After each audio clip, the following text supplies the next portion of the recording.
Scott Gray is here on the Blaze Radio Network. Jetpack show full. I wouldn't say of fun. Some of it, perhaps. But, you know, the Israeli thing continues to heat up. We got the Speaker of the House situation still going on. The border. I mean, you name it, and there's a hot spot.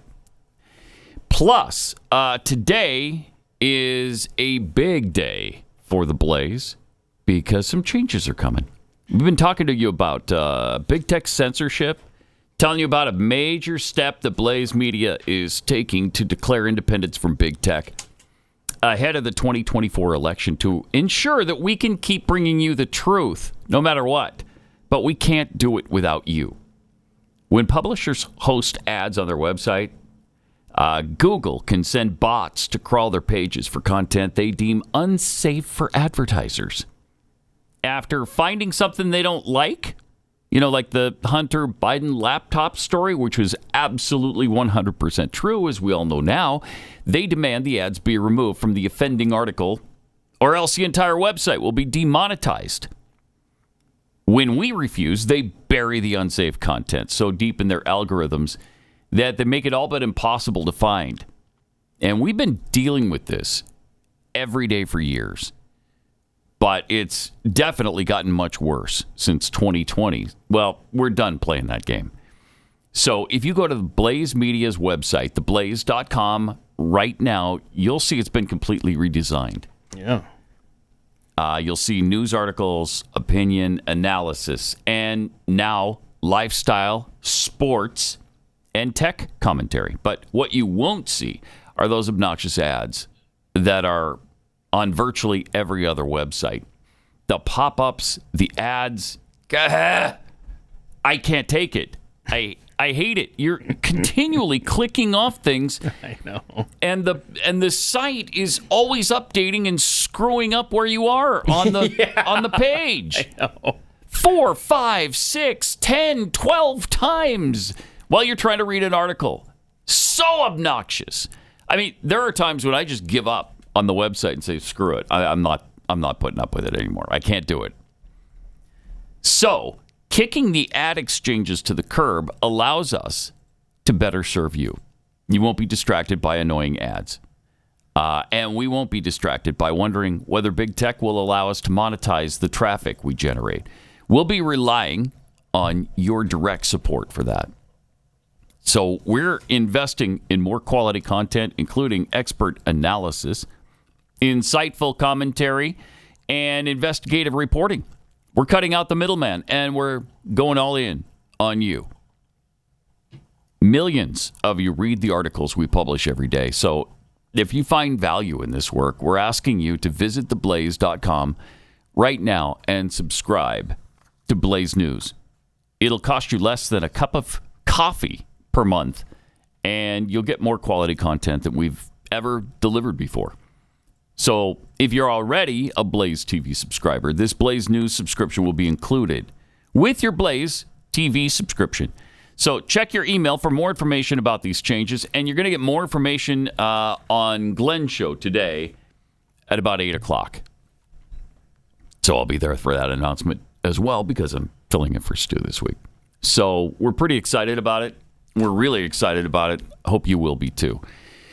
And again, can't do it without your support.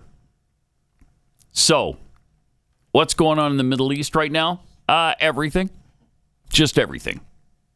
The U.S. has intelligence now that Iranian-backed militia groups are planning to ramp up attacks against U.S. forces in the Middle East as Iran tries to capitalize on the backlash in the region to U.S. support for Israel.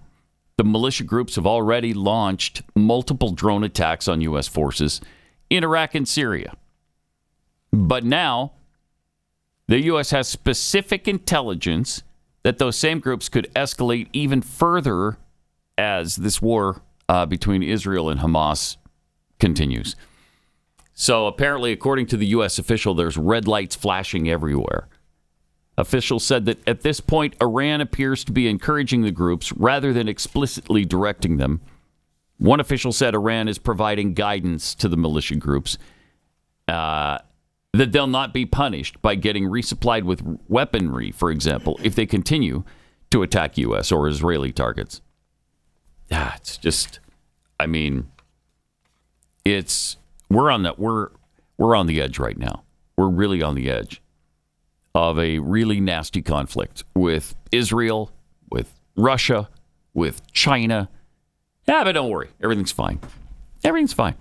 As long as we keep that aid to Ukraine going, everything will work out. Everything depends on Ukraine aid. Just keep pumping billions and billions and billions of dollars. They want $61 billion more, all in one fell swoop. So we got that going for us. And Mitch McConnell talked about Ukraine aid, wants it tied into Israel just like Biden does. Here's what he had to say.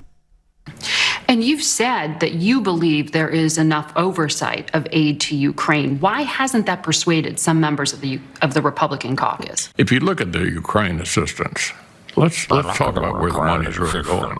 Okay. A significant portion of it's being spent in the United States in 38 different states, replacing the weapons that we sent to Ukraine with more modern weapons. So we're rebuilding our industrial base. That's what President Biden's seeking to do. It's correct. No Americans are getting killed in Ukraine.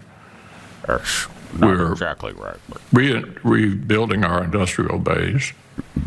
The Ukrainians are destroying the army of one of our biggest rivals.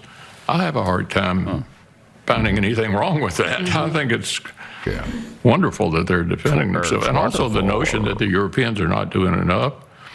They've done almost $90 billion. They're housing a bunch of refugees who escaped. Okay. I think our NATO allies in Europe have done quite a lot. You sound like you have a lot in common with President Biden in his worldview, based on what you just laid out. Well, not on the domestic side, but on this issue that we're discussing today, I'm a warmonger. We're generally in the same place. We're generally the same. It's the same. That's right. Republican, Democrat, it doesn't matter when it comes to war. We're all on board with it. How about turtle sanctuaries? Is Joe Biden on board with those? Because Mitch is. Yes. He likes any wasted expenditure of taxpaying dollars. He loves the turtle tunnels. You're right. They're all a bunch of warmongers up there. Yep. And he just admitted, we're funding a proxy war against Russia. Yeah. What are you going to do about it? They're destroying one of our enemies. So I think it's wonderful. Wonderful right now. Did you also see that Nikki Haley? I mean, you talk about bloodlust. Oh, she's like... she might be the biggest warmonger of them all. Here's the quote from her. I'm tired of talking about a Department of Defense. I want a Department of Offense. Oh, jeez. So you want to go start wars? Yeah. I mean, these people are insane. And I think she does. She loves this. Yeah, and I love this new spin. Because you've really been hearing that the last 72, 84, whatever hours here. It's been all weekend. It was... We're spending the money in America. That was the Biden speech on Thursday night. Look, we're spending this money in America to replenish our stocks. Why do we have to replenish our stocks? It's because it's all in Ukraine now. Yeah. Or left behind in Afghanistan. Yeah. That's the new spin. And if you don't support this new funding, then you must hate our troops and want them to be ill prepared for these new battles. Yeah, and you're a Russian ally. You're a Russian operative. You love Vladimir Putin. Help us. Oh, man. It's going to be a long week, man. Which will turn into a long month, long year, long decade. Because these wars don't end. When's that Muse song about endless wars? Is that Uprising? I'm trying to think. They talked about these wars that never end. Man, do we love them. We love them, and we get involved in them as often as we possibly can. I mean, who would have ever believed that the Afghan war could be drawn out for 20 years, 2 decades, 2 full decades? Who would have ever thought that in 2001, 2002? And then for us to leave what we left behind. Yeah. After that. Yeah. And then to withdraw and allow the Taliban to come right back in as if nothing happened, well, except for thousands of lives on our side, tens of thousands, maybe hundreds of thousands of Afghan lives. And then it's all right back to where it was. I mean, unbelievable. In fact, it's much worse because we left them $80 billion worth of military equipment. I don't know. It doesn't make any sense to me, but we just keep doing it. I'm sure that's not coming back to haunt us in the Middle East or anywhere else now. No. In fact, we've already seen that that those weapons have come back to haunt us. Just like what we did at the U.S. border when border agents were killed with the Fast and Furious weapons that went to Mexico. Fast and Furious weapons ended up in the concert hall in France as well. Oh, my gosh, that's right. Jeez. Amazing. Absolutely amazing. All right, so also John Kirby was on CNN talking about weapons stockpiles. My question is the state of those stockpiles right now, the state of where U.S. weapons stockpiles stand, with two wars sending now two different types of shipments on a regular basis towards two U.S. allies. How big is the concern that the U.S. is dangerously low on what it should have for its own defense right now? Well, of course it's a concern. That's why we asked for that extra supplemental funding from Congress. Without getting into classified information, I can assure you and the American people that the United States military can continue to defend our national security interests all around the world. Yeah, all around the world. Hey, we can fight wars on every single front. We could fight wars in every country if we wanted to, and we do. So we do want to. So pretty soon, we'll actually be launching military activity in 198 countries on 198 fronts. I'm sorry, hold on. How many countries are there? 198. Or maybe there's over that now, but I don't know. It varies. It varies. Well, you're a dove. So you only want to be in how many? 198. Oh, never mind. How many are there? 254. 254 now? Yeah, that's what this one thing says. This other one says 195. What a discrepancy. I've got two Google results here.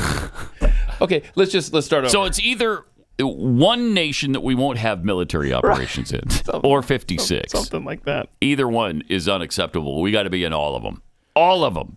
Nikki Haley would put us in all of them. She sure would. Oh, God. She sure would. Go away. We're involved in military operations that you can't even imagine. All throughout Africa, all over the planet, we got things going on. And it's a good thing the White House isn't releasing photos of, what was it? It was a SEAL team. Who was it that they, last week? Special Forces. Special Forces. Yeah, right. Yeah, so they reveal, and the post was up for like an hour. Yep. And then they go, is that bad? Wait, we're not supposed to show the Special Forces who are supposed to be anonymous and secret? I swear. Okay, you better take that down then, eventually. So here's John Kirby on diversion of aid to Hamas. All right. On the aid portion, how, for instance, are you going to convince people that this is not going to get into Hamas's hands when, for instance, we saw fraud with something like COVID relief money in the U.S. And we're now talking about securing an understanding with Hamas, a terror group, about how this humanitarian aid should be used. I mean, how can you convince people that that is going to be a worthwhile, necessary, and secure endeavor? We certainly share concerns about any diversion of humanitarian assistance for Hamas purposes. I mean, for instance, fuel's a good example. That we know that they need fuel to be able to electrify and to power up their tunnels, for instance.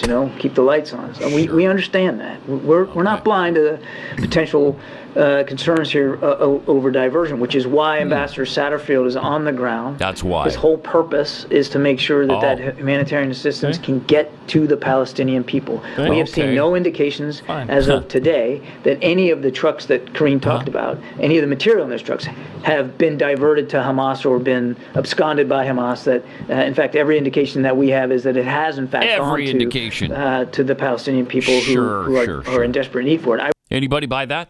I certainly don't. Every indication, though, Pat. Every indication is he did say that. It hasn't been diverted. That's right. He did say it. So it must be true. They don't. If he said it.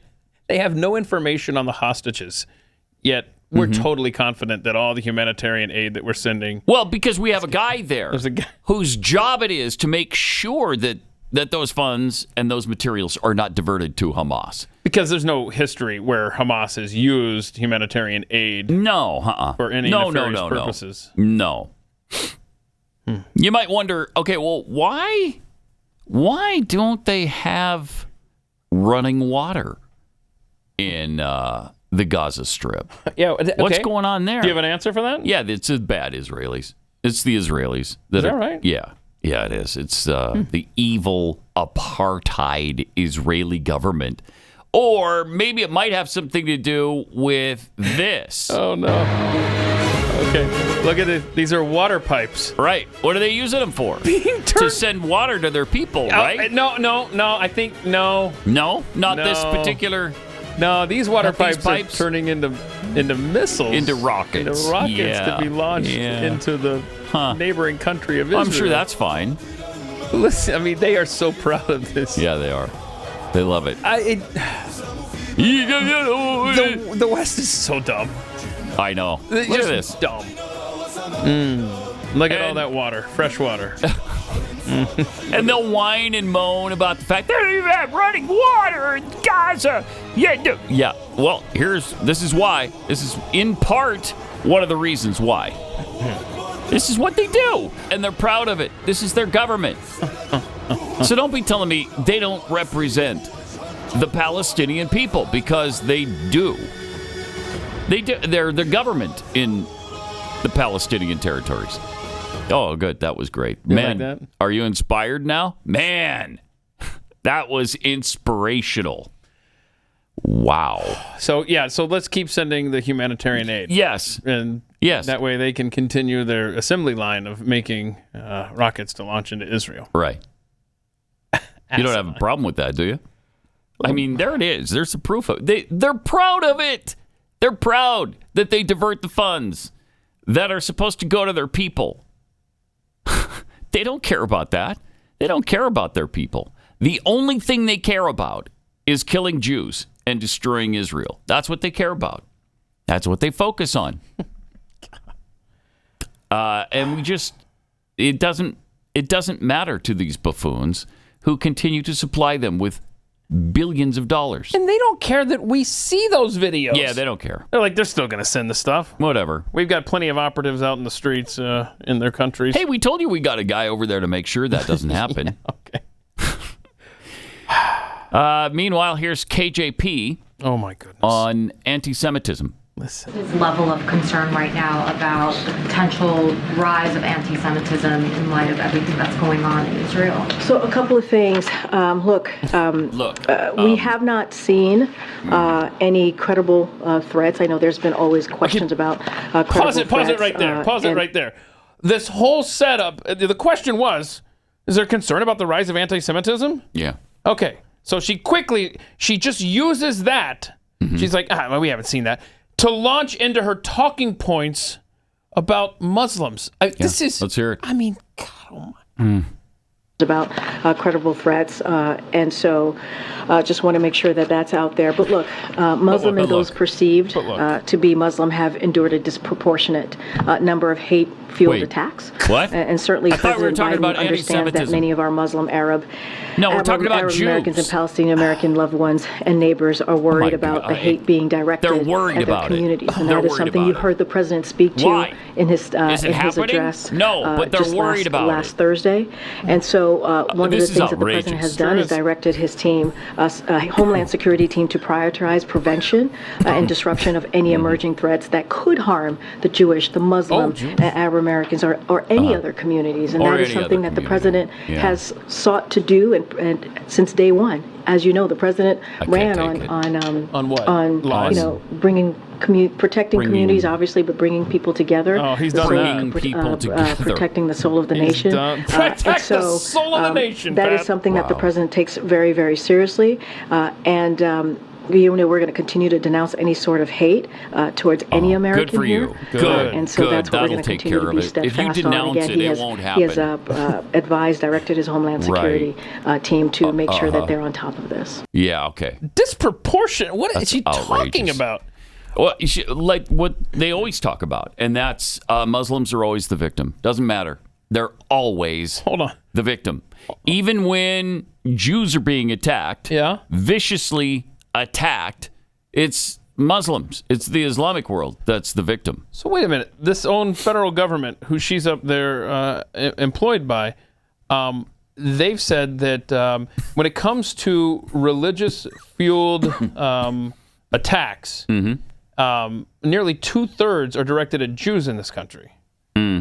That didn't line up with what she said there, though. Yeah, but what we're doing, though, look, we're going to make sure that that the Muslims in this country are safe, and the Muslims in every country are safe, and that they're worried right now. They're worried about attacks being turned against them. Okay. Yeah, they're worried about anti-Islamic hate, and so we're being vigilant. We're on the lookout for that right now. I see. Now, it's not happening, but they're worried about it, so are we. Okay, but again, the numbers aren't really doing what you're saying they're doing.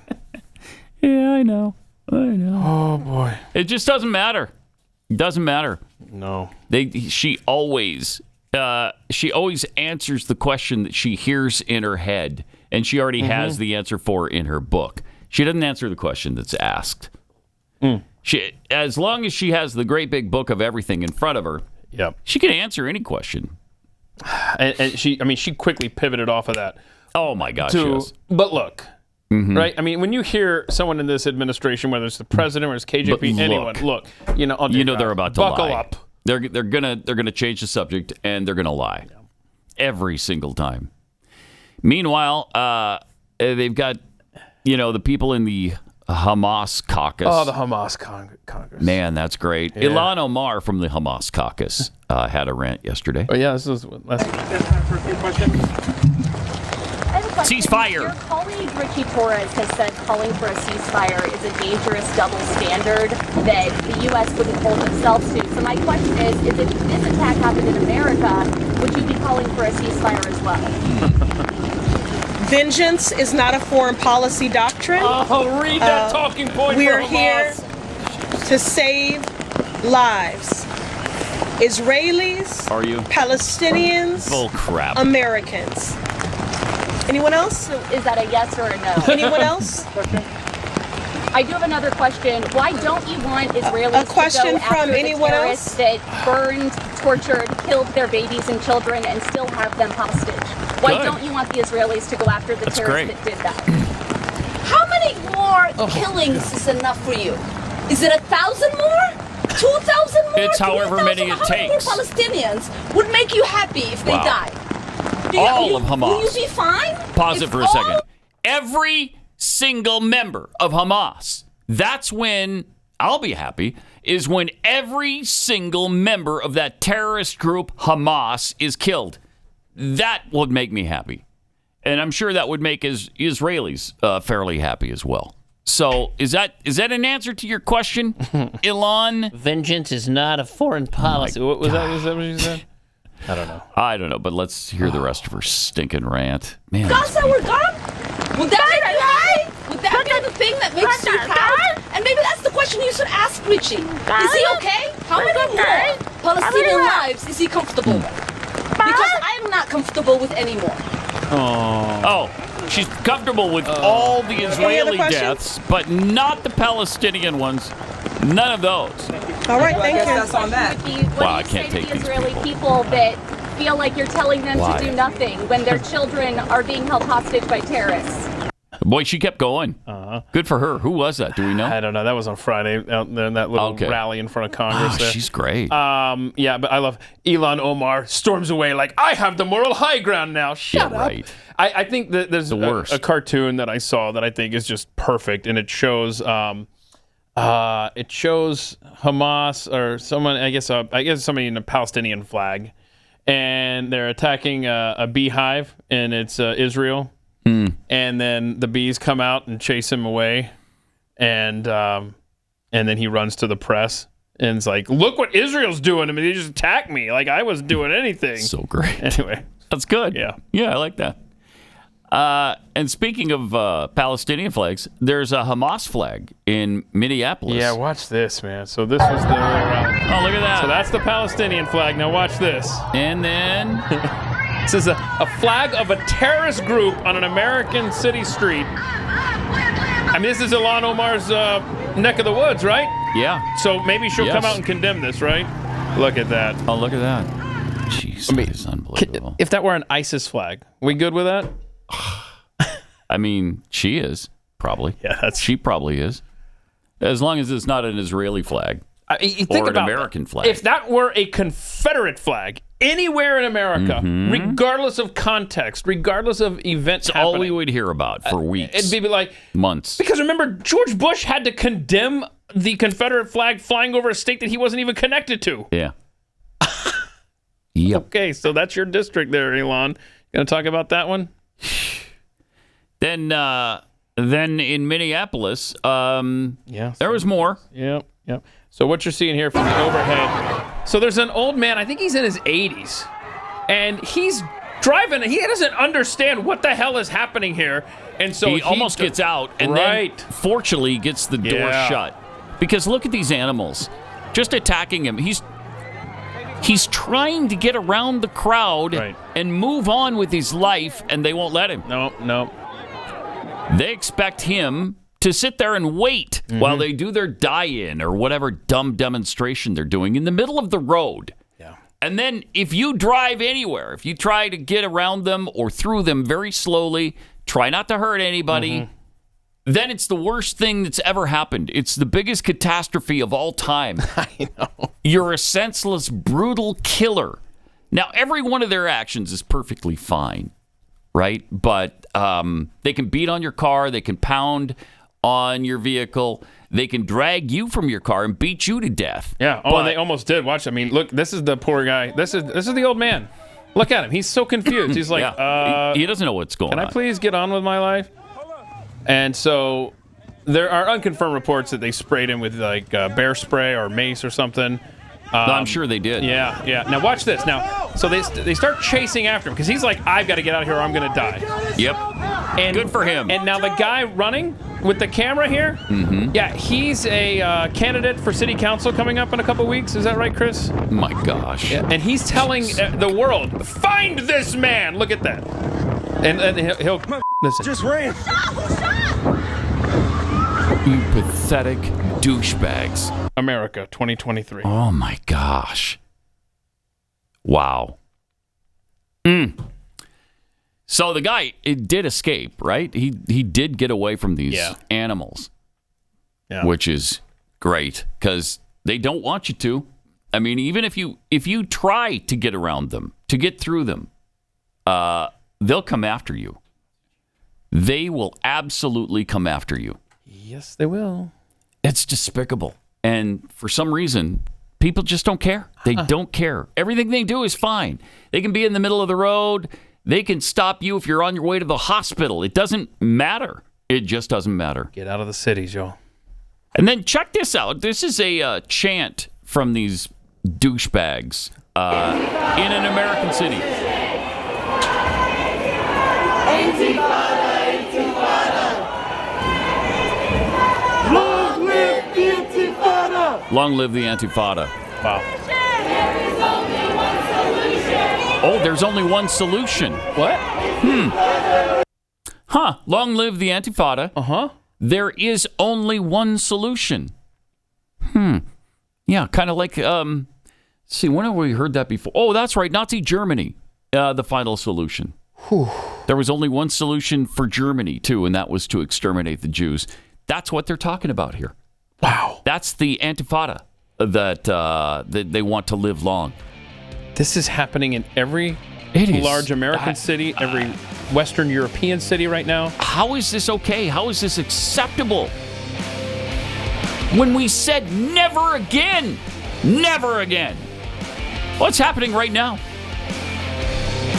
More Pat Gray Unleashed. Next.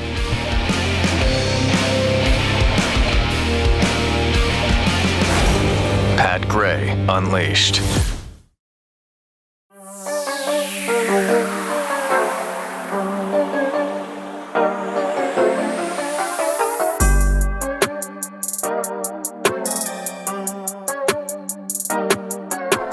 tweets here. Linda Rose tweets, I've been a proud Blaze TV subscriber for years, but admittedly never read the news from the website because of the ads and clutter.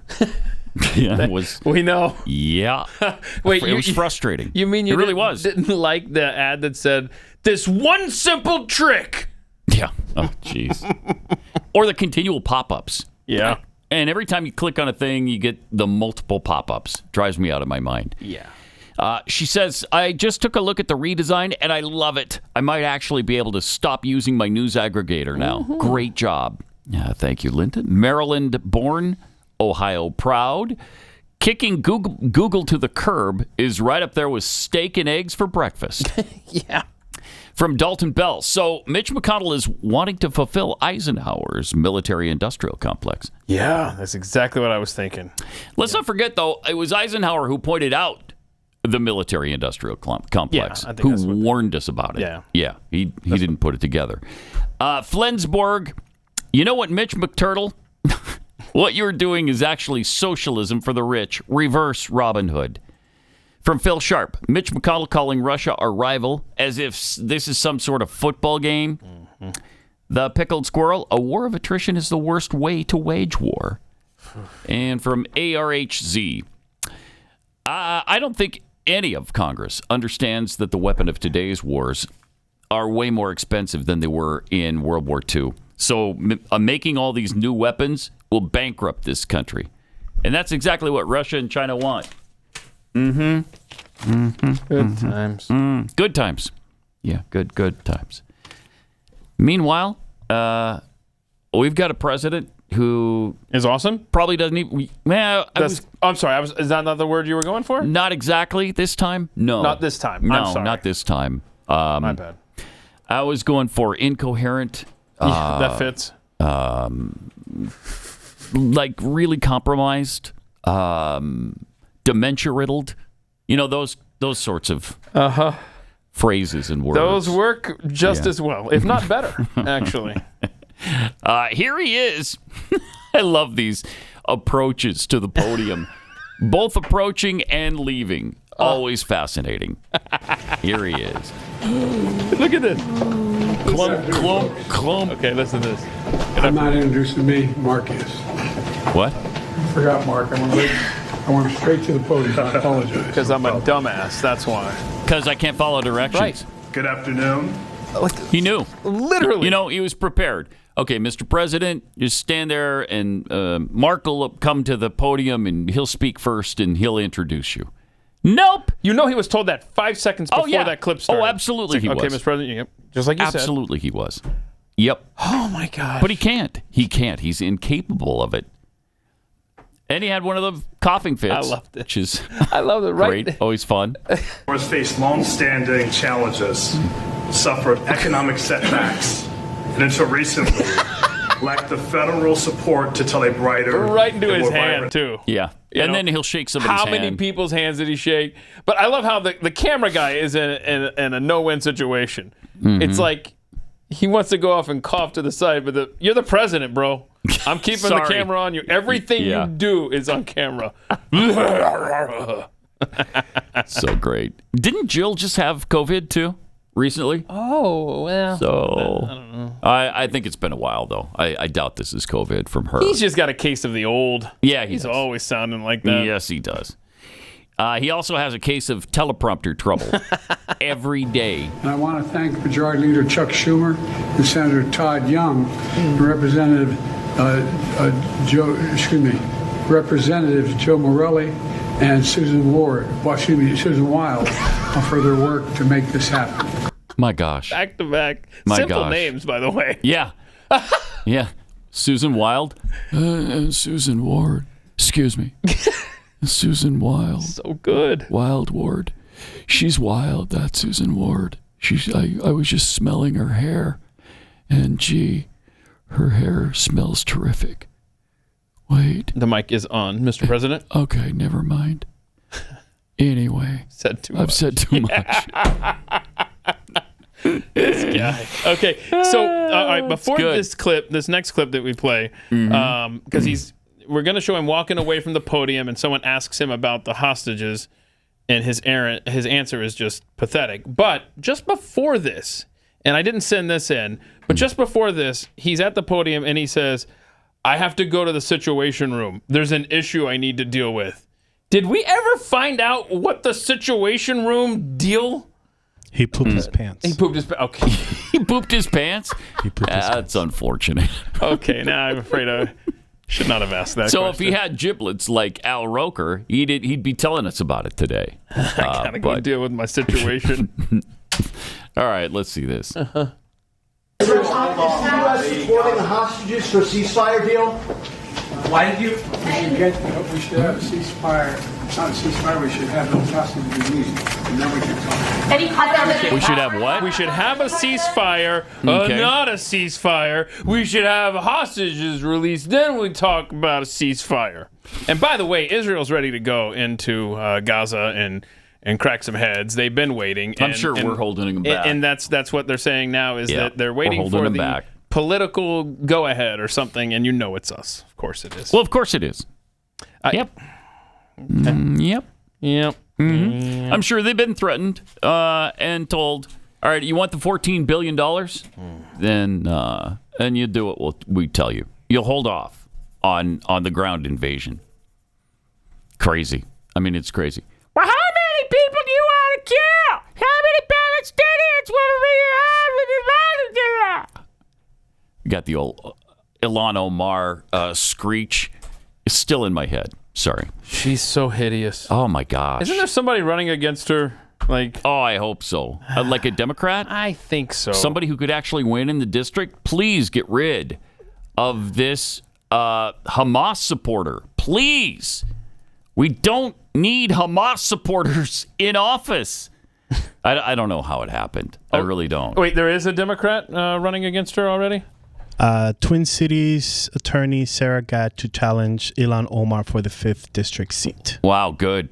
Okay, what do we know about her? Good. I mean, actually, I don't care. She couldn't possibly be worse. You know what? I do not care. She couldn't be worse. She could be as bad, I guess, but she couldn't be worse. And it would be nice to see Ilhan Omar defeated, no matter who beats her. It'd be great. These arrogant, hideous, anti-American representatives. Just, I don't know how the district is okay with it.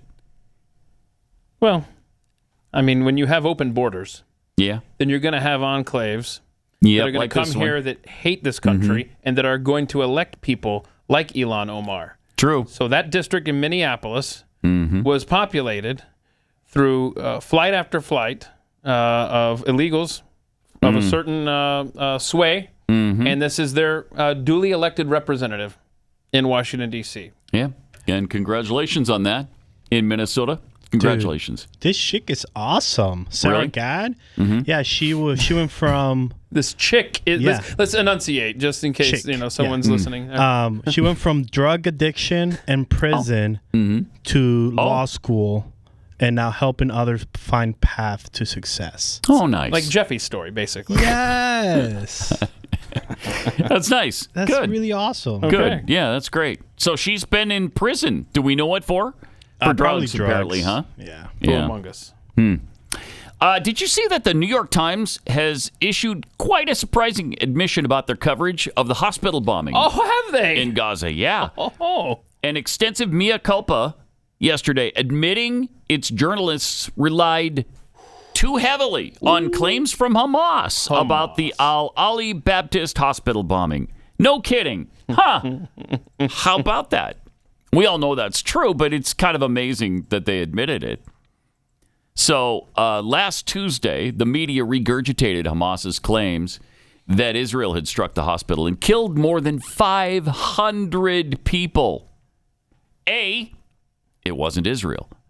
B, they didn't hit the hospital. They hit the parking lot. And C, it was Hamas who did it, not Israel. And then there's also D.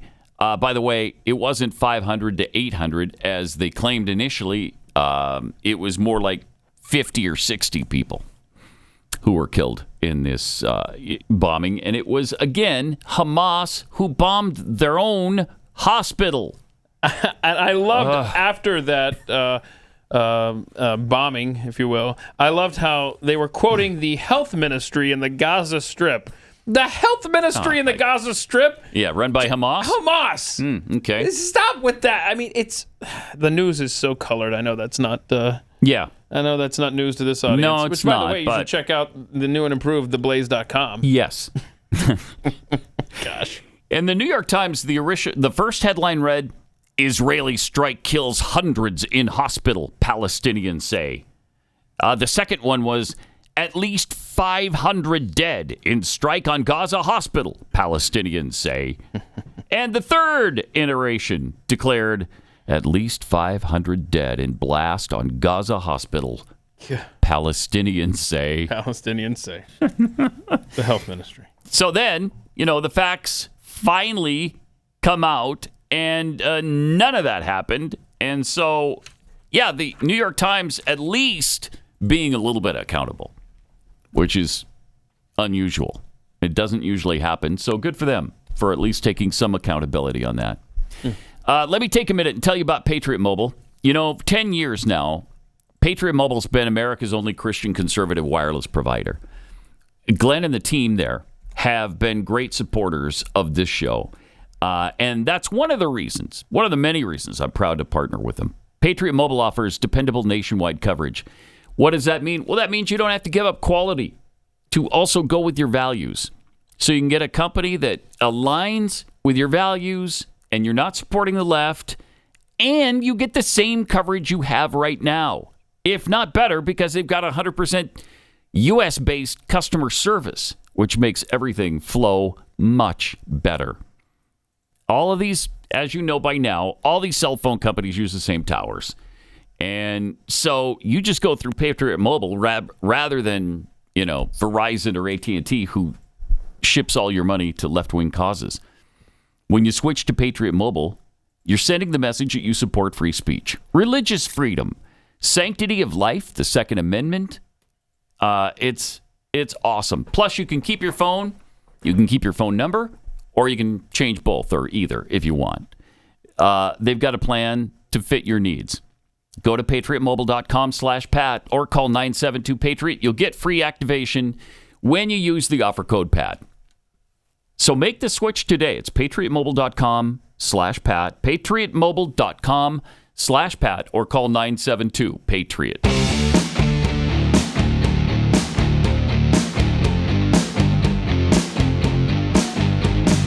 Pat Gray Unleashed. What is it you have now, Chris? So you remember that video that we showed about the drone, the old man attacking, and then we find out that one of the guys is running for city council? Oh, yeah. The guy he made a statement last night. And we have that statement. Okay, so this is a statement of the guy running for city council who was telling everyone, go find this old man. Yes. Okay. This is it. Jeez. Okay. I released a video yesterday of an old man driving through a peaceful protest. The man gets out of his vehicle with a knife, attacking people that are using their First Amendment right to stand with Palestine. They were kicking in his windows. Were shot. Pause it for a second. They're beating on his car. They've surrounded his car. Mm-hmm. They're acting in a threatening manner. He doesn't know what the hell is going on. He's being attacked. This is not peaceful. All right. And plus, he didn't attack anybody with the knife. He just stepped out and then got right back in his car. They're lucky it was a knife, too. Yeah, they are.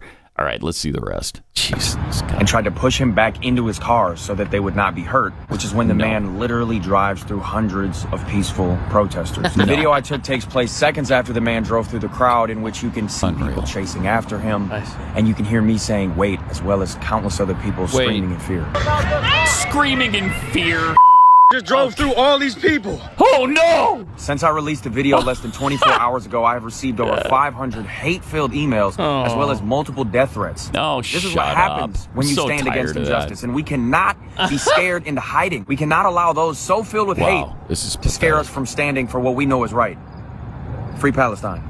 Oh, nice. Wow. I'm sorry.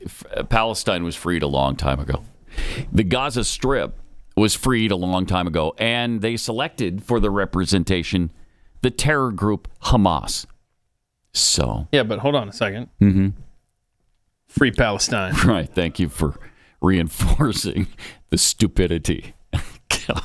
It's just, oh my gosh. The hatred for, we're the haters, not them, who want the complete annihilation of Israel and Jews.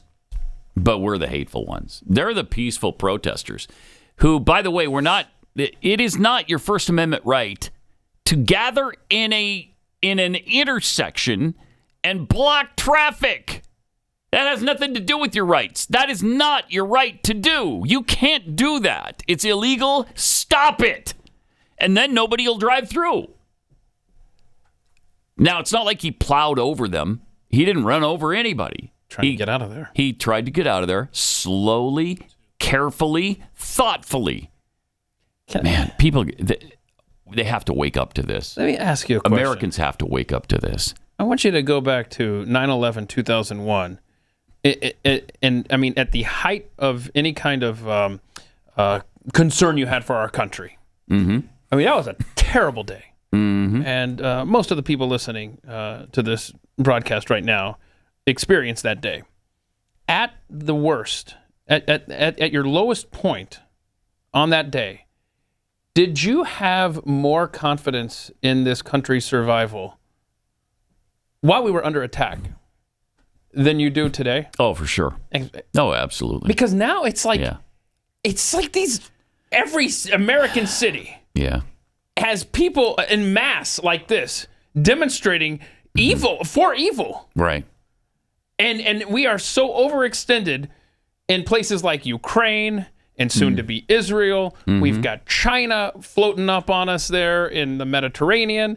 It's like 9/11/2001. I felt more at peace with the future of this country than I do at this moment. Plus, we've got all these people who've been indoctrinated for decades now, like this dumbass who just did the video, who think that the Palestinians are the picked on ones, who think that it's Israel that's the evil one.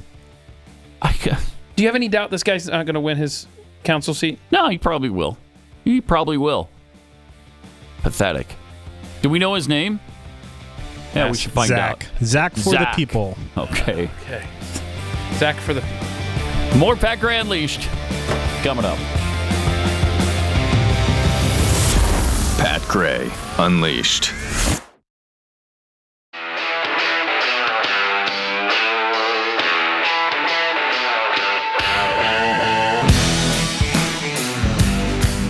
Pat Gray is here on the Blaze Radio Network. Might I recommend you take a quick peek at theblaze.com right now? I think you're going to like what you see and what you don't see. For instance, ads. You won't see those. Pop up or otherwise. Glenn will have the big announcement. He'll talk about that in about an hour. So don't miss that. We got some tweets here. Forget about it. Tweets. I love how Ilhan Omar starts the story in the middle.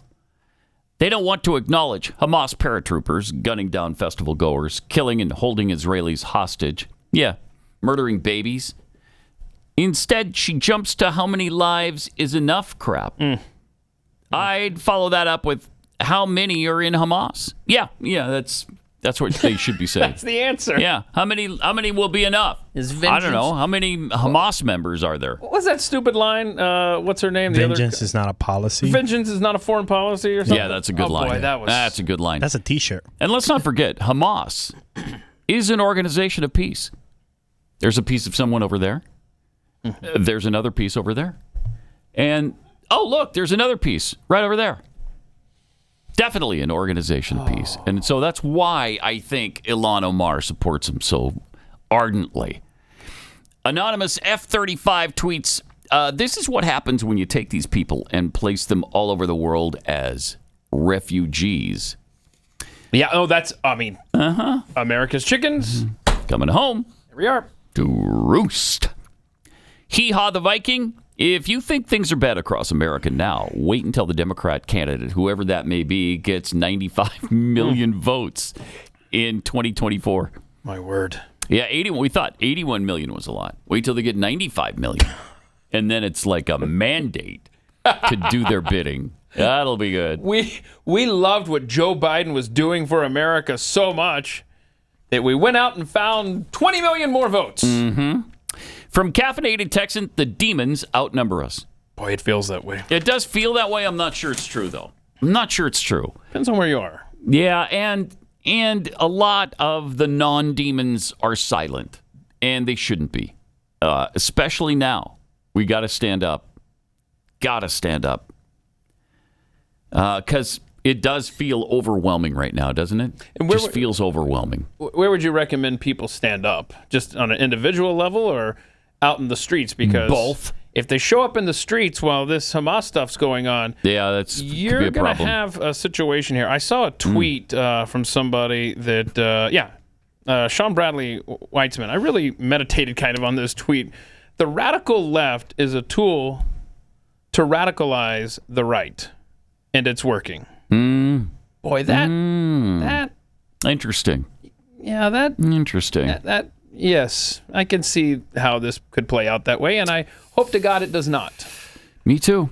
But I mean, if you go and look, the old man just trying to go home or wherever he's trying to drive. I mean, that sets off these animals. Yeah, it does. You show up there as a counter protest, and you've literally got urban warfare. And they start screaming and wailing and weeping like you've come down there to slaughter them all. Instead of you're trying to get home or you're trying to get to work. You just want to drive to where you were going. That's all you want to do. And you didn't expect this freaking mob in the middle of an intersection to try to hold you back. And that's not okay. The mob in the street is not okay. So the mob should understand people are going to slowly drive through you. And if you're going to be stupid on a regular basis, somebody's not going to drive through that slowly, So you're going to get hurt. Get out of the street and that won't happen. Very few people are going to drive up on a sidewalk or onto a lawn to mow you down. Just pathetic. The street is for driving. The street is for cars. Okay? Not bicycles either. Yeah. Please, no bicycles. No bicycles. Actually, good point, Chris. Those are the terrorists. Yeah. The bicyclists? Yeah, bicyclists in your cities. And if you're in the city, don't you have like those electric scooters? Those are bad too. They are. Yeah. I was thinking about this, Pat. I have a 12-year-old, and at 12, that's when I decided to join the military because that's when 9/11 happened, when I was 12. You were 12 on 9/11? On 9/11. Sorry to point that out. But if a 9/11... I was 4. I was 4 on 9/11. Oh, wow. Jeffrey was 103. Oh, wow. If a 9/11 happened today, are we going to see protests on the street saying, let's not invade whatever country? Sure. I mean, we had a certain amount of that then. It would be overwhelming now. That's what I'm saying. So are we going to, what is going to spark that patriotism? Vengeance is not a foreign policy. Oh, okay. I swear. These people crazy. Grotesque. They should listen maybe to remember we talked about this last week, the Hamas founder's son, who says that Hamas is more dangerous than ISIS, and it's driven by a religious hatred of all Jews. This is a guy who knows. Mossab Hassan Youssef. He's the eldest son of Hamas co-founder Sheikh Hassan Youssef. He was raised within the militant group, later turned against it, and actually even spied for Israel, Shin Bet. In an appearance on Fox News, Youssef said Hamas is impossible to reason with because of its religious nature, and they're driven primarily not by a desire for Palestinian liberation, but rather the destruction of Israel and all Jews. You can't reason with them because they're unreasonable. They're zealots who have twisted Islam into their own making. He says Hamas is a religious movement and they're a raging religious movement against Israel. The mainstream media cannot say this because they're afraid to ignite a religious war. What I say, it already is. They want to annihilate the Jewish people because they're Jewish people, and because Israel is a Jewish state. They're driven by dark hatred toward a race and toward a nation. It's improper to compare Hamas to ISIS because the former is more dangerous due to alleged global support. Well, yeah, they're the ruling organization in the Palestinian territories. It's wrong to comparison to say Hamas and ISIS because I think Hamas is a lot more dangerous. Look at the division and the global confusion because of Hamas. They brought us to our knees somehow by their brutality and their barbarism. Brutality is even understating Hamas's acts. Again, this is the son of the founder of Hamas. Kind of knows what he's talking about here. So, I don't know. I don't know how you reason with them. You don't. Hey, Pat, we do have that video if you want to play it. Really? The son of Hamas, yeah. All right. Let's see it. Terrorist group's actions in Israel. Musab Hassan Yusuf turned against his family and ultimately converted to Christianity after seeing the horrors of the group's reign inside Gaza up close. This morning he joined Fox and Friends to explain his decision. I was born at the heart of Hamas leadership, and I know them very well. They don't care for the Palestinian people. They don't regard the human life. And I saw their brutality firsthand back in 1996 when I spent about a year and a half in Megiddo prison. They killed so many Palestinian people at that time. What will they do? If they succeed in destroying Israel and building their state, what will they do? They will kill our people. What an important interview, an important voice in this time, and you could imagine that it would be great if he could pay a little visit to our Capitol Hill to visit wouldn't it? Congresswoman Tlaib and Omar. That'd be great. To help explain from his perspective, who was there and seeing what he saw. That, and let's hope that maybe the U.S. intelligence community is debriefing him. Where is this behind guy? Closed doors, because he has access to a lot of. Surprising he's still alive, right? Isn't it? I don't. He's outspoken. Do they know where he is? Because usually he'd have a fatwa against him. And it's very easy to get in contact with him because when you told me that morning, I was able to get in contact with him within 10 minutes. Wow. Yeah, he responded. He responded immediately. He just wanted $500 to do the interview. I'm sorry. Wait. I didn't want to say that, but that is true. He did want $500. Hold on a second. He's a capitalist. So he's willing to trade something for cash. So he did learn well from his dad. Yeah, he did. I mean, the guy's got to make a living, sure, right? I mean, it's capitalism. Yes, What the it's heck? capitalism. What the heck? But he is very easy to find. Yeah, boy. I mean, it's... Please stay safe. Yeah. As outspoken as he is, you would think. And he converted to Christianity, which is, something they don't really appreciate. I feel he is constantly on the move. Like he's a man in motion. Probably. He should be anyway. Yeah. Because that's a little frightening. By the way, the State Department has issued some travel warnings, travel advisories for you. Shall I write this down? Yeah, you might want to write this down. Because you'll probably mention places I can't wait to visit. Yeah, I had my trip already booked to Beirut, Lebanon, and now they're saying maybe you shouldn't go to Beirut. What? Oh, man. You're not going to tell me how to live, bro. No, right? Come on. Thank you. Especially when I've got a fantastic couple of weeks planned in Lebanon. Yeah. There's nothing like Beirut this time of year. Right. Right. So, see, I just spent some time in South Dakota. Mm-hmm.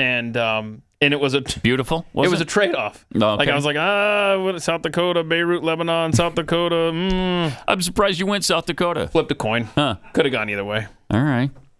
But I think you missed out. Frankly, clearly I missed out. That may have been my last opportunity. Shoot. So they say that Hamas, a foreign terrorist organization, is designated by the State Department, controls much of the Gaza Strip, which shares borders with both Israel and Egypt. On October 7th, Hamas fighters broke across the border. Yeah, we all know that. On October 10th, Israel hit the Gaza Strip with the fiercest airstrikes in its 75-year conflict. And rescuers say they've been hindered by additional attacks and dwindling fuel supply. Nearly 1/10 of Gaza's population, close to 200,000 people, have been displaced. And they've got shortages of water, electricity, and medical supplies. So your trip to the Gaza Strip right now would be a little bit inconvenient. Okay, so that's in jeopardy too. Yeah. Okay. And, the water supply is also hampered by Hamas's use of the water pipes for rockets. Yeah, they're building rockets to attack Israel with. So makes it a little inconvenient to have water. A lot of tunnels, though, there. Yeah, that's right. When that's right. Every country in the West is funding your concrete shipments that are used then to build tunnels underneath Israel. Mm-hmm. So there's a lot of shade there. Also, because of my trip to Beirut, being a little bit, I guess, iffy now, because they're saying following the outbreak of the Israel-Hamas war, Lebanon was moved from a level 3 to a level 4 travel advisory.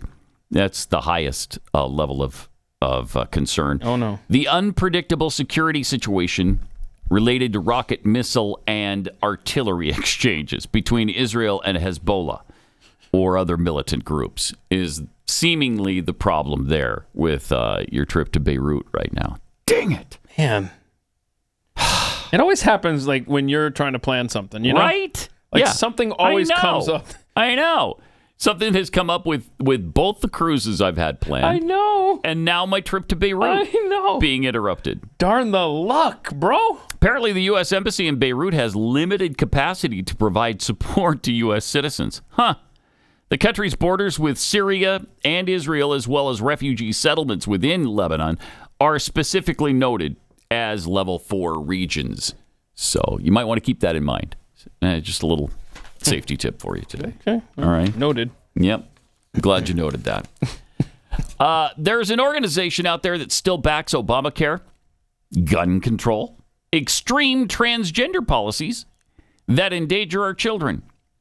And while this organization claims to be bipartisan or nonpartisan, the truth is that last year, 95% of their donations went to Democrats. That organization is AARP, and it doesn't represent the values of American seniors. Fortunately, there is a conservative alternative. There's AMAC, the Association of Mature American Citizens. They proudly champion Americans' rights to free speech, religious liberty, and the Second Amendment. They're the leading conservative advocacy and benefits organization. And they defend parents' rights to protect their kids. They're also fighting to restore America's election integrity as well. AMAC is pushing back against these efforts to defund our police, to weaken our borders, and indoctrinate and corrupt our youth. They have more than 2 million members nationwide. It's pro-faith, they're pro-family, and they're pro-freedom. But they can't do it alone. Joining gives you access to special low rates on cell phones and plans, health and wellness products, travel and lodging, vision, dental, and prescription drugs. So join today. Let's send AARP a really strong message that they don't represent conservative seniors. Join AMAC today at amac.us/Pat. That's AMAC. amac.us/Pat. Pat Gray Unleashed. Missed an episode? Catch up anytime, anywhere podcasts are found. Pat Gray will be right back.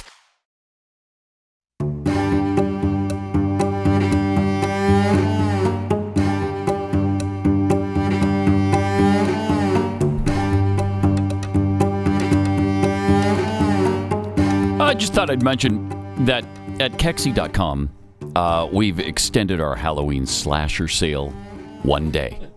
So today's the last day that you can get free UPS ground shipping on all boxes and still get your box in time for Halloween. Were you weren't here last week for the sugar lemon cookie, were you?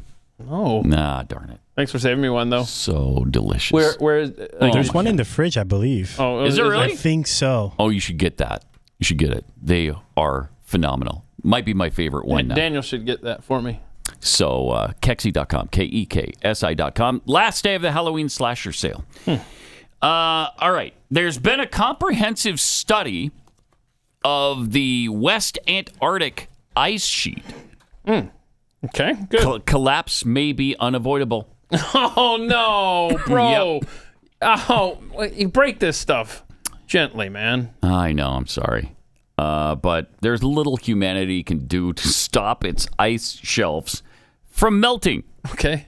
Which could collapse the sheet and raise sea levels by several feet in the coming centuries.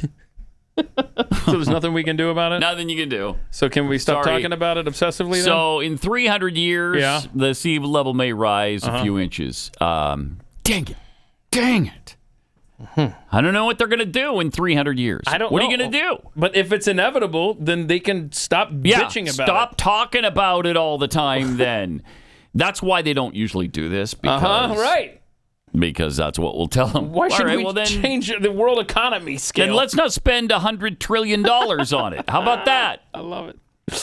Boy. This report was published yesterday, though, in the Journal of Nature Climate Communications, one of my favorite publications on Earth.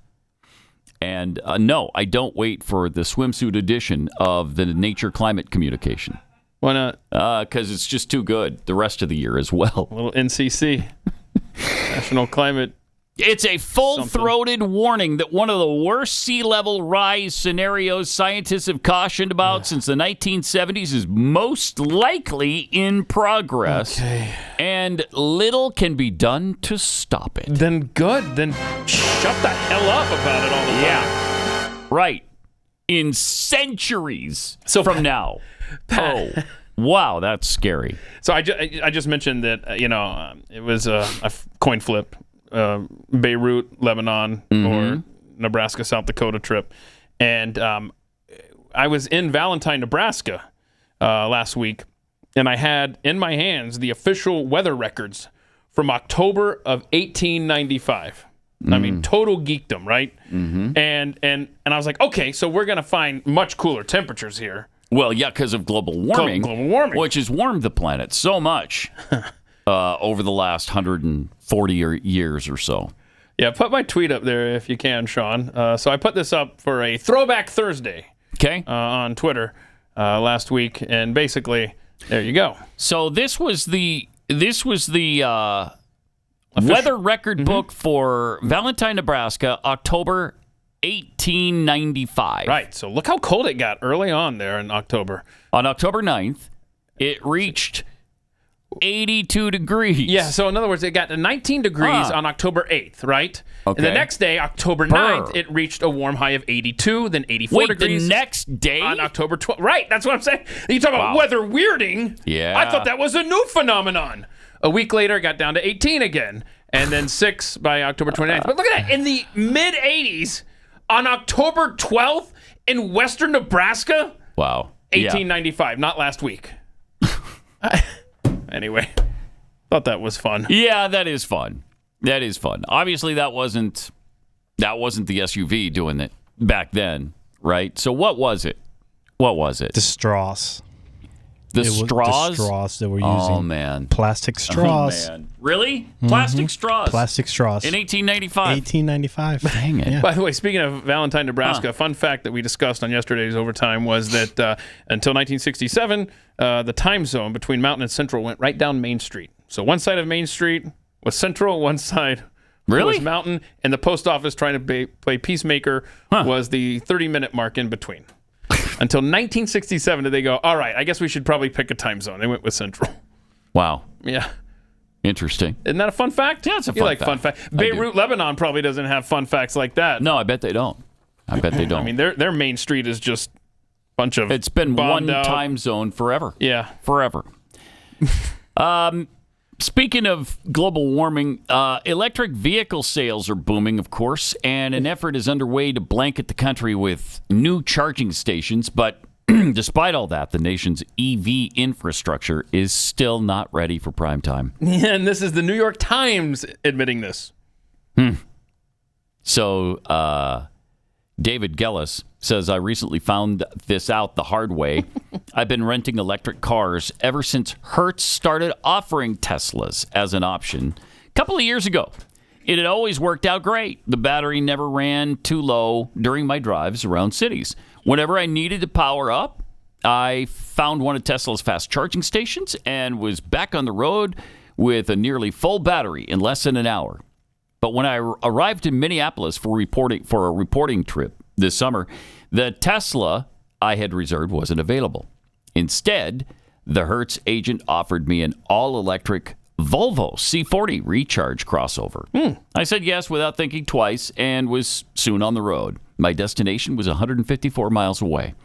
A farm near the South Dakota border, where I was researching a story on innovative farming practices. Man, that sounds riveting. This guy's life, man. Ooh, unlike my previous EV rentals, this would be a bit of a road trip, the kind of long drive through sparsely populated farmland that's the hallmark of American car culture. The Volvo promised 200 miles in range. I figured I'd find a charger along the way, then charge again on the way back. Wrong. After 2 hours of driving, the Volvo's battery was below 50%, so I used the car's built-in software to find a Blink charging station. Oh, cool. In Clara City, Minnesota. Upon arrival, I downloaded the Blink app on my phone, offered up my credit card details. Within minutes, the Volvo told me it was charging. All right. Hey, that's cool. Half hour later, I glanced at the display to check the charging progress. I was dismayed to see that the battery had gained just 2%. Oh, no. The Blink charger was not nearly as powerful as the Tesla superchargers I had previously used, and the Volvo wouldn't be fully charged until 1 a.m. It wouldn't work. I had a meeting in a couple hours. After another 15 minutes, I decided to press on. I'd have to find another charger down the road. Oh, yeah. He's just starting in on his fun. This is just getting started. So we will share this experience that we're all destined to have very soon. Coming up. This is Pat Gray Unleashed. All right. Telling you the frightful story of this EV trip that a reporter from the New York Times took. Usually takes a Tesla. This time he was stuck with a Volvo EV. So he realized the charging station wasn't working. It didn't work like the Tesla superchargers. He's taking this trip to South Dakota or whatever. He winds up on a farm, and he says, when I arrived at the farm, the battery was at 20%, which said it would get me about 45 miles. I used the car's interface to search for another nearby charger and received an unpleasant surprise. The nearest charger was the one I had just left. There was nothing else for about 50 miles in any direction. I was nervous, but I also didn't have to drive for another 15 hours. I was staying at the farm and asked my host if I could charge the car overnight. Okay, so problem should be solved, right? He led me to the barn where I took the Volvo's charging cable out of the trunk, plugged it into the conventional power outlet next to a hulking John Deere combine. The next morning, I checked the battery status. It had only gained 20 miles of range overnight. Overnight! Bro. Wow. There was no way it was going to have enough power for me to get back to Minneapolis. I called Hertz. That's who we rented it from. Explained the situation. The customer service representative offered to send a roadside crew out to pick up the car. The tow truck arrived on time and loaded up the C40. That's the Volvo he was driving. And I caught a ride back to the city with a friend. So much for my EV road trip. I'm not the first person to find myself with a low battery and few good charging options. It's for sure. Earlier this year, Energy Secretary Jennifer Granholm's caravan struggled to find enough chargers during a road trip meant to highlight the promise of EVs. And among electric car owners, range anxiety is a persistent issue. For reasons I now understand. No joke, man. I mean, I panic if my phone battery gets below 80%. I know. Me too. I can't imagine driving and going, okay. That might have been the end of the story, but 2 weeks after the trip, oh no, I checked my credit card statement. Oh no. There was a charge from Hertz for $702.48 emergency roadside service. What? I called customer service to dispute it, but the representative refused to issue a refund and declined to connect me to a manager. Oh my gosh, I have dealt with Hertz trying to get my money back. Took me a year to get money back. Oh my gosh. And it's only because a member of this audience stepped up and used his travel industry connections. No wonder they're not number one anymore. And haven't been for a really long time. Well, they're also going bankrupt. So well, no, they avoided bankruptcy? They avoided bankruptcy, they restructured, and then the next thing you know, they buy all these Did they buy EVs Teslas? Yes. After they because I swear, don't get me started on Hertz. I despise that company. Me too. By this point, I'd resolved to write about the situation and reached out to the company's media hotline for comment. A very attentive public relations person promised to issue a refund. Duh. Good luck. It was the right thing for the company to do, but I fear that had I not been a New York Times reporter, I wouldn't have been so lucky. Precisely. That's exactly right. It's exactly right. You know, the charging thing, it's fine, I guess, if you're in a major metropolitan area. It's fine. In Dallas, Fort Worth, it's fine. I drive by, on my way home, this area in South Lake all the time that has a lineup of about 15 chargers that you can charge your Tesla for, and there's always a Tesla lined up there in South Lake. But if you're out in the middle of nowhere, if I want to go from Dallas to Houston, it's not reliable enough. Don't pigeonhole me. You can't count on it. I'm an American. Don't say this is a good city car, which I totally understand your sentiment. But I'm saying, just generally speaking, there may be occasions that you don't know what's going to happen over the next 5, 6, 7 years of you owning that vehicle, right? Where you might have to drive out of town or make a special trip to wherever. Yep. And that's your only option is that car. Right. We are just... Until these things have a range of, 400 miles at least. It's got to be 400 miles to get you somewhere. And then you need something to charge you quickly. It can't be that, if you have 14 hours, you can go ahead and recharge it about 70%. No, I want the whole thing charged in the same amount of time it takes me to fill up a gas tank. Yeah. I mean, my son and I drove from the Badlands of South Dakota all the way to Dallas-Fort Worth in one shot, one day. It's 15 and a half hours. Do you think we could even contemplate a scenario where we could have done that in an electric vehicle? No way. No way. You have continued problems because when you do get to a charging station, a lot of times they're either slow or they don't work at all. And then what do? Because the next charging station is 50 miles away and you only have 30 miles on the charge. So what are you going to do? But Pat, don't worry. You just made an investment through the Inflation Reduction Act. How many, was it 50,000 chargers are supposed to be built around the nation? No, it's 500,000. 500,000. I keep getting that number wrong. 500,000. So then that'll be fine. 500,000 charging stations. That'll fix it. Yeah, when our tax-paying dollars are buying charging stations all over the country for Tesla, because they're only worth $2 trillion as a company. So they certainly can't afford to build their own charging stations. We have to do it for them. It's asinine. And then what are you going to do when everybody owns an EV? We don't have the power output in order to accommodate that.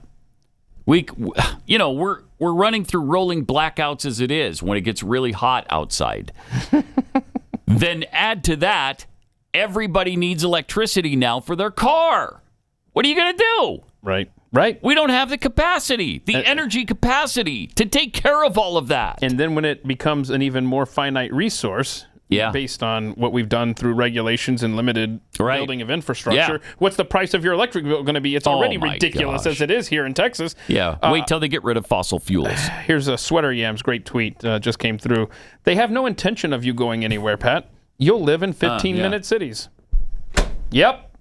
I mean, is there... That's actually... You remember that analogy that Glenn had, I don't know, it was probably 10 years ago now, where we're just sheep and we're just pinning ourselves in. Mm-hmm. I mean, here we are. Here we are. Good times. And by the way, Pat, the Model S and the Cybertruck Model S is 412 miles range. Is that real, though? Yeah. It is? Yeah. For the Tesla? For the Tesla, yeah. Okay. And then the that's Plaid, good. The Plaid is 520 miles. Whoa! Really? Yes, but that one hasn't come out yet. Oh. And then the Cybertruck, which hasn't come out yet either, is 500 miles. I mean, 500 miles. Now you're talking. See, I want a Cybertruck. Now you're talking. Me too. But I want it to be able to take 87 gas. I don't want it hooked up to a charger. I need to retrofit it or something. Yeah. I mean, it's expensive. Yeah. And what are those going to cost? $150,000? I mean, a lot, I'll bet. Those were the Cybertruck. That wasn't that ridiculous last time I checked. Like whatever the base one was. Well, the 500 miles, that's not going to be base, I bet. Yeah, I bet. Yeah. I forgot what the price was, but I'll find it here. $39,900 you can get into one. No, really? Yeah. Yeah. That's not bad at all. Well, that's the starting price. Yeah, okay. Yeah. Then you need the add-ons. Like what? Like what? Floor mats? You need some of those? No, you need the 500-mile range, which is all-wheel drive. sure. All-wheel drive, I think it was. Oh, wait. Yeah. So 70,000.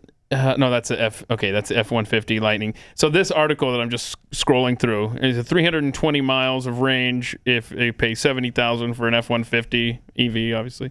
50,000 if you want 240 mile range. What if I want 500 miles? Which is what I'd want. $70,000.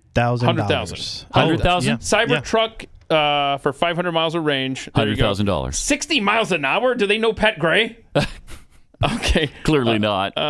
Clearly not. I'm sorry. They hit 60 miles per hour in a brisk 2.9 seconds. Tough to imagine. That is brisk. Yeah, so 100,000 is what they're saying. So. And that's the truck? That's the Cybertruck, yeah. But have you seen... What do the Rivians cost?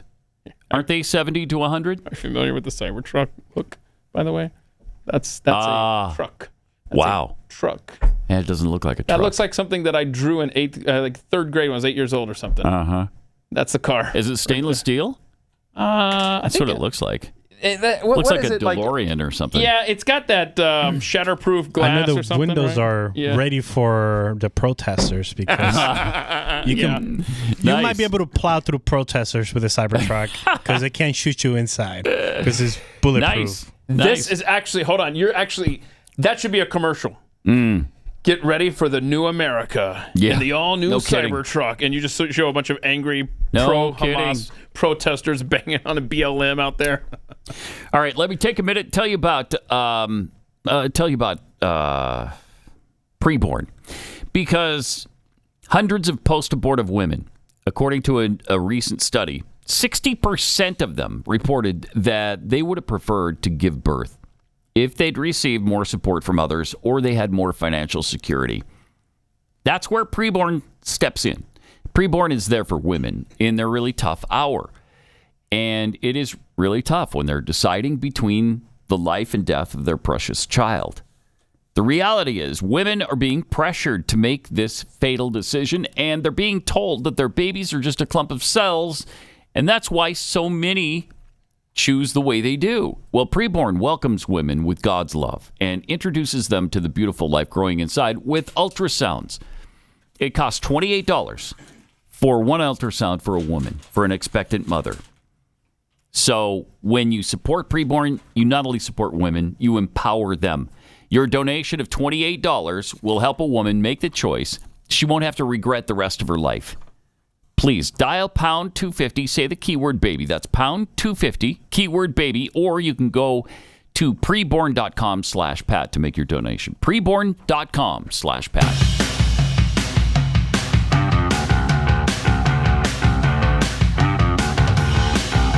This is Pat Gray Unleashed.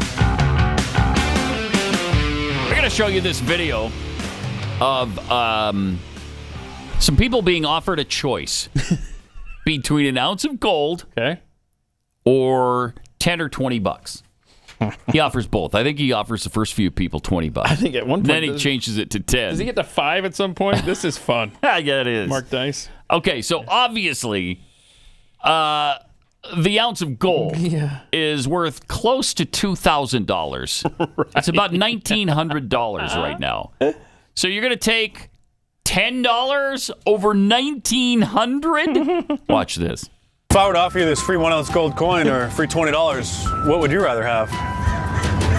$20? $20? Well, it's your lucky day today. Or my lucky day today, actually. I'll take a 20. Oh, you take a 20? Yeah. You don't want the gold? No. What are you gonna do with the 1 ounce gold coin? I can't put it in the parking meter. Can't put it in the parking meter. Parking meter. All right. Well, if I were to offer you a free 1 ounce gold coin or $10, which would you rather have? Probably $10. Probably $10. Probably. All right. Well, congratulations. You're a big winner today. Yeah. $10. $10. Oh, well, congratulations. Okay. Thank you for choosing unwisely. Yeah. Well, how much is that gold coin worth? Well, if you were to bring it into this coin shop over here, I mean, it just depends on the day, but today, I haven't checked in a while, but probably $1,800. Oh, really? 19 wow, today. Okay. Yeah. Too late to trade? Yeah, too late to trade. You made your decision. All right, next time. Next time. Well, we'll meet you next time. Depends on how much the maple leaf coin is worth. I'm not going to tell you. Oh, you're not going to tell me? I just have to choose?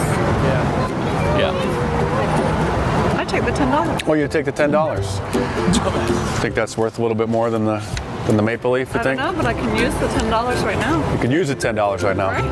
What are you going to do with a 1 ounce maple leaf gold coin? I don't know. All right. Thank you very much. Thank you. Appreciate it. All right. I will do the $10. You'll do the $10. You just because it's the Canadian, you don't want any Canadian gold coins? Because I can just go buy something right now with the $10. Yeah. Okay. All right. You can. Or you could have went in this coin shop over here and sold this gold coin to them for $1,800 cash, but you didn't decide. You made the wrong decision. And I do that a lot. You do that a lot. If I were to offer you a free 1 ounce gold coin or $10, which would you rather have? I would have $10. Oh, you would rather have $10? Just no need for a 1 ounce gold coin? I mean, there's always a need, but what I do with it? I'd rather have the $10. Oh, you would rather have the $10. Well, congratulations. It's your lucky day today. Or my lucky day today, actually. You'll figure it out someday. Thank you. Thank you. Congratulations. Damn, I don't know. I think the easy choice is $5, but now I'm wondering if that's actually more I don't know the price of gold. Gold But $5 to buy me a beer. Seriously, I don't girls? even know what the right answer would be. Well, this is California, so we probably shouldn't expect too much, but subscribe to my channel if you're new here. All right, we're good. All right. Oh, man. That's amazing. Yeah. By the way, seriously, that many people don't know that an ounce of gold is fairly valuable? Just checked it. It's now $1,964 an ounce. Almost $2,000 you're turning down for $10. Yeah, I want to know, because, obviously editing is done when you do these man on the street things. Yeah, you wonder if somebody took him up on it. And did he actually hand it over? Because he gives them the choice. Yeah. I would love to know if anybody actually walked away with a gold coin. Yeah, it'd be fun to know. I don't know. People are dumb. Yeah, well, that's a fact.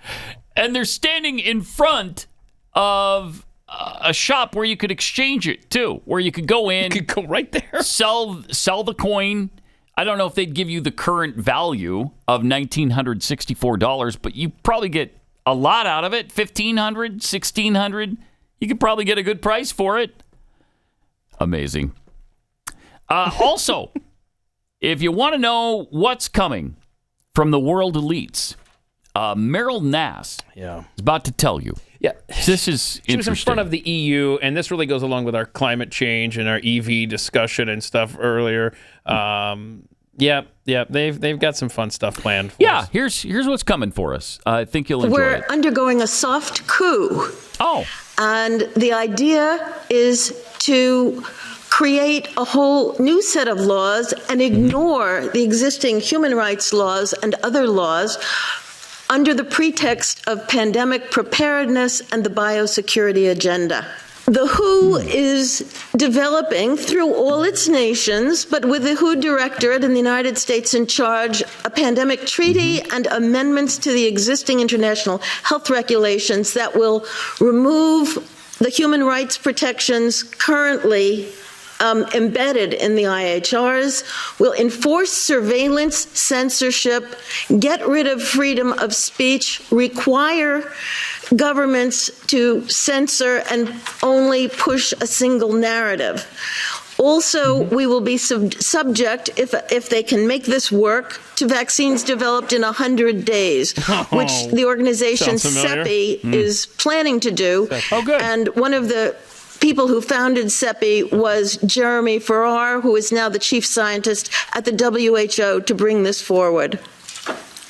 Other things that amendments do is to bind the states so they're no longer recommendations but enforceable edicts. Provide a liability shield, get rid of intellectual property rights, move supplies from one country to another, enforce digital passports, and the Director General of WHO can demand that a pandemic or a potential pandemic exists. He can just declare it with no standards, and then countries around the world will have to obey. Also, the WHO will tell you what drugs you can and can't use in your nation once a pandemic is declared. Boy, the WHO is Obviously, evil. the budget will increase. I didn't realize that. One Health is another part of this. One Health is a concept that was created to enable the WHO, with these documents, to take over jurisdiction of everything in the world. Oh, good. By saying that climate change, animals, plants, water systems, ecosystems are all central to health. Also embedded in this concept is a peculiar notion that humans are no longer of greater value than animals. There it is. Yeah. We've covered that ground. Wow. She covered a lot of territory there. Where is all of that contained? She must have, if you go to the WHO, not the WHO with Peter Townsend and Roger Daltrey. I was confused. It's not them. Yeah, it's not them. That's what I was thinking. It's the World Health Organization. If you go to that website, you're going to find all those goals and aspirations and rules that we've pretty much given our sovereignty over to them. Well, the EU that's unreal. Really had some interesting speakers lately, trying to warn them of what's coming. They really have. They really have. But you know what? This is. I mean, how do you, as a society, fight this war, so to speak, on so many fronts? I know. You talk about being hitting us with everything at the same time at every turn. Yeah. Everything. Yeah. And she didn't even bring up the insect situation, which we just. I mean, there's more news on that. Tyson Foods has just announced they're going to partner with Protix, which is a Dutch company that brands itself as the world leader in insect ingredients so that they can foster more sustainable protein production. Isn't that great? Now, at first, it's going to be used primarily in pet food, aquaculture, and livestock industries, but that's going to transition to people food. Yeah. Otherwise, why would Tyson even be involved in that? Is Tyson big into livestock? Maybe they are, and I just don't know it. But this insect thing is really becoming prevalent now. If you missed our episode back on September 29th, we covered that extensively. Yeah. With a Free Think Friday show. Now, in Italy, though, they've just banned insects from being used in pizza and pasta. Okay. Food containing insects will have to be stored on separate shelves. And they're working to ban fake lab-grown meat in that country, Italy. And they're working to ban all synthetic foods. You would not expect Italy. Italy doesn't want to you be messing a with their leader in food. that. I think Jeffy That's great. made that point that's a while back. That's true. They take their food seriously. Yeah. And I love this comment, though, from Collapse Experiment underneath the post that I'm reading there from Peter Sweden. Collapse Experiment says, this used to be called a health code violation. Yeah, Bugs right. in our food. Yeah. And now it's supposed to be a staple. Now it's delicious and desirable and healthy for you to eat bugs. This is incredible. This is bad. Incredible. I mean, there's just so much to get to today. We're kind of jumping around here at the end, but I have to mention that the interest on the U.S. debt. Do you know what that's up to now? Just the interest on our debt. $659 billion. The interest on our debt. Oh, is that's 2/3 of $1 trillion in just interest payments.